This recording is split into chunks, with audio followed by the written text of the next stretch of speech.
พี่น้องหลังจากตาอีสาธิตล่าลงจากหมอลำอีสานนครศรีเรียบร้อยแล้วพี่น้องเอ๋ยไปกราบล่าเวทีไปกราบล่าบอดโนดล่าไม่แย่หันเรียบร้อยพี่น้องเอ๋ยก่อนที่เราสิล่าลงนี่แล้วก็ส่งขอความไปหาไม่แย่หันแล้วว่าใจตอนนี้บ่ได้อยู่กับอีสานนครศรีแล้วล่ะเอออียอมรับว่าอีน่ะอยู่อีสานนครศรีน่ะได้ดีขึ้นเงินดีขึ้น แต่แห่งอีบ่มีความสุขว่าสันว่าก็เลยล่าลงพี่น้องหลังจากล่าลงเขาเจ้าก็จับจ้องว่าตาอีสิไปอยู่ไหนเนาะตาอีสิไปอยู่ไหนเนาะไปว่าไปผู้เดียวดิดอนนาธนาดุลก็ไปน้ำพี่น้องเอ๋ยบัดนี้นี่ก็พระเจ้าก็จ้องกันว่าตาอีนี่สิไปอยู่ไหนตาอีสิไปอยู่ไหนพี่น้องเอ๋ยในที่สุดปฐมบันเทิงศิลป์ก็มาโพสต์ว่ายินดีต้อนรับพระเอกตาอีสาธิตพี่น้องเอ๋ยมาเป็นสาธิตยังเป็นสมาชิกของปฐมบันเทิงศิลป์อย่างเป็นทางการพี่น้องบ่เป็นธรรมดาของคอยเด้พ่อดาบสอกับแม่ยินดีต้อนรับพร้อมก้อนหน้านี้พ่อดาบสอแล้วสิบอกว่าหมอลำปฐมบันเทิงศิลป์จะนำเสนอหมอลำในท้องเรื่องสีทนมาโลลารอจับจ้องดูว่าพระเอกจะเป็นใครนางเอกจะเป็นใครปณิตาอีเข้าไปเนี่ยโมเมนต์เข้าไป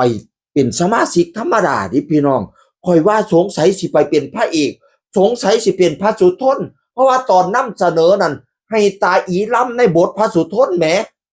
เปิดตัวตาอียินดีต้อนรับตาอีสาธิตนั่นล่ะก็ล้ำเป็นบทบาทพระสุทนพี่น้องเอ่ยล้ำดีเสียงดี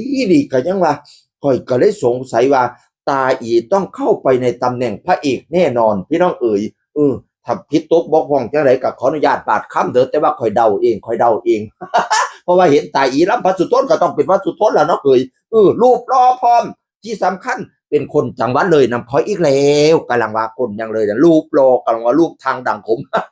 เข้าออนลอนเข้าปั่นไข่ป๊อกเข้าปั่นดอกไฟเข้าปั่นลูกจิกก็ให้เลยนะ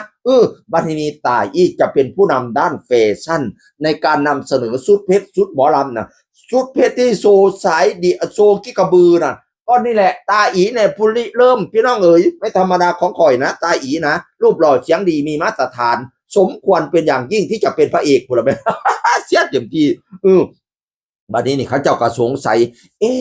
ตาอีไปแล้วดอลลาร์บ่ไปติเนาะคันตาอีไปแล้วดอลลาร์บ่ไปมันจังไหนที่เขาเจ้าเป็นง่วงห้ามคู่ไปไหนต้องไปน้ำกันในที่สุดก็เห็นปฐมบันเทิงศิลป์โพสต์อีกยินดีต้อนรับดอลลาร์ธนาดุล